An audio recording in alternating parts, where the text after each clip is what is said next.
शेतकरी बंधूंनो नमस्कार। कृषी मित्र धनराज या फेसबुक पेजवरती व यूट्यूब चॅनलवरती आपले सर्वांचे सहर्ष स्वागत आहे।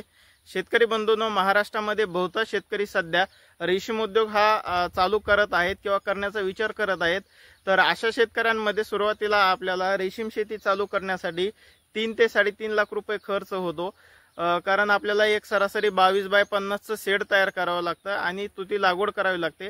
तर या सर्व गोष्टींसाठी आपले 3 ते 3.5 लाख रुपये खर्च होतात आणि इतका खर्च जे अल्पभूधारक शेतकरी असतात त्यांना हा खर्च एवढा खर्च गुंतवणूक करणे शक्य होत नाही। अशासाठी महाराष्ट्रामध्ये केंद्र सरकार व राज्य सरकार या दोन्हींनी रेशीम शेतीला प्रोत्साहित करण्यासाठी उद्योगाला चालना देण्यासाठी 2 ते 3 योजना महाराष्ट्रामध्ये अनुदान बेसिसवरती राबवल्या जात आहेत।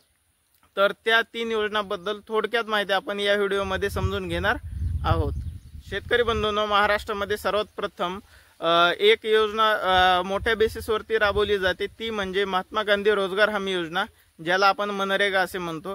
या योजने अंतर्गत जे शेतकरी अल्पभूधारक आहेत, म्हणजे ज्या शेतकऱ्याकडे कमीत कमी 1 एकर शेती आहे आणि जास्तीत जास्त 5 एकर शेती आहे, अशा शेतकऱ्यांना यामध्ये अर्ज करता येतो। या योजनेमध्ये 2024-25 च्या बजेटनुसार आपल्याला सरासरी 4 लाख रुपये अनुदान मिळतं। हे अनुदान कुशल आणि अकुशल अशा दोन्ही बेसिसवरती असतं, म्हणजे दोन्ही मिळून असतं। यामध्ये आपल्याला 3 वर्षांमध्ये 4 लाख रुपये अनुदान मिळतं। शेतकरी बंधूंनो, सुरुवातीला अनुदान मिळत नाही। सुरुवातीला आपल्याला शेड तयार करावं लागतं, तुती लागवड करावी लागते, बॅचेस घ्यावा लागतात। त्यामध्ये 1 वर्षानंतर आपल्याला कुशलचं बिल निघतं व अकुशल हे प्रत्येक आठवड्याला आपल्याला भरावं लागतं। यामध्ये दुसरी एक योजना आहे, ती म्हणजे सिल्क समग्र 2 योजना। ही केंद्र सरकार व राज्य सरकार दोन्ही मिळून राबवलं जातं। यामध्ये केंद्र सरकारचा 50% हिस्सा आहे आणि राज्य सरकारचा 25% हिस्सा आहे आणि 25% हिस्सा हा शेतकऱ्यांचा आहे। म्हणजे या ठिकाणी आपल्याला 75% अनुदान मिळतं। यामध्ये सिल्क समग्र 2 मध्ये 2 प्रकारे अर्ज करता येतो। एक म्हणजे 1 एकर तुती लागवडसाठी आणि दुसरा 2 एकर तुती लागवड करण्यासाठी। यामध्ये 2 एकरसाठी आपल्याला 7.5 लाख रुपये अनुदान मिळतं आणि 1 एकरसाठी आपल्याला 4.5 लाख रुपये अनुदान मिळतं।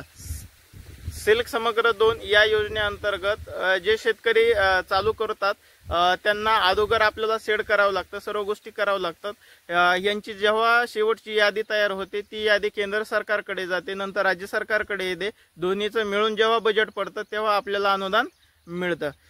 तिसरी एक योजना महाराष्ट्रामध्ये राबवली जाते, ती म्हणजे पोकरा, ज्याला आपण नानाजी देशमुख कृषी संजीवनी योजना असे म्हणतो। या योजनेअंतर्गत आपल्याला 2.5 लाख रुपयापर्यंत वन टाइम मध्ये अनुदान दिलं जातं। जे गावं पोकरा या योजनेमध्ये आहेत त्या गावांमध्ये ही योजना राबवली जाते। त्या ठिकाणाहून आपण ऑनलाईन अर्ज करून या ठिकाणी आपण या योजनेचा लाभ घेऊ शकतो। सध्या पोकरा 2.0 मध्ये नवीन गावाचा समावेश करण्यात येत आहे। ज्या गावामध्ये समावेश होत आहे त्या गावांमधून आपण याचा अर्ज करू शकतो। बंधूंनो, या सर्व तिन्ही योजनाची सविस्तर माहिती आपण प्रत्येक जिल्ह्याच्या जिल्हा रेशीम कार्यालयामधून घेऊ शकतो। त्या ठिकाणाहूनच रेशीम शेतीचं अनुदान हे ऑपरेट होतं। त्यामुळे आपल्याला तुमच्या जवळचं जे जिल्हा रेशीम कार्यालय आहे त्या जिल्हा रेशीम कार्यालयाला भेट द्यायची आहे।